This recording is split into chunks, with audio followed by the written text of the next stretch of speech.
তো এখানে যায়েদ ইবনে হারেসা রাদিয়াল্লাহু আনহার তাকদীর কেমন? অনন্য সাধারণ, এত এত চমৎকার যে এটা তো ঈর্ষণীয়। আলী রাদিয়াল্লাহু আনহু ছাড়া এমন তাকদীর তো মনে হয় আর কেউ পান নাই, যে নবী সাল্লাল্লাহু আলাইহি ওয়াসাল্লামের ঘরের মধ্যে তিনি সবসময় তার সাথে তার খেদমত করছেন। শুধু তাই না, নবী সাল্লাল্লাহু আলাইহি ওয়াসাল্লাম তাকে নিজের পুত্র বানিয়ে নিলেন। যায়েদ আমার পুত্র, যায়েদ আমার ছেলে।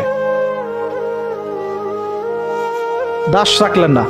যখন তিনি যায়েদ বিন হারেসা রাদিয়াল্লাহু আনহুকে পেলেন, সবার সামনে এলান করে দিলেন যে সে আমার দাস না, ও আমার ছেলে, যায়েদ আমার ছেলে।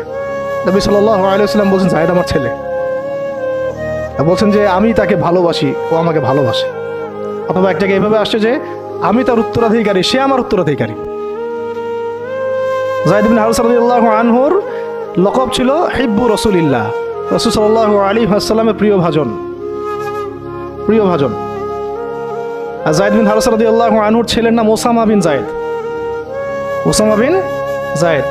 যায়েদ বিন হারেসা রাদিয়াল্লাহু আনহুকে একবার তিনি একটা সেনাবাহিনীর কাফেলার দায়িত্ব দিয়েছিলেন।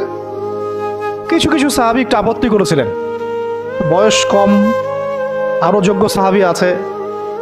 আবার ঠিক ওসামা বিন যায়েদ রাদিয়াল্লাহু আনহুকে যখন নবী সাল্লাল্লাহু আলাইহি ওয়াসাল্লাম শেষে একদম ইন্তেকালের কয়েকদিন আগে জুরফে একটা সেনাবাহিনীর দায়িত্ব দিয়ে পাঠিয়েছিলেন, তখনও কেউ কেউ আপত্তি তুলেছিল যে ওসামার বয়স কম, 19 বছর 20 বছর বয়স, আরও বড় বড় যোগ্য সাহাবী আছে।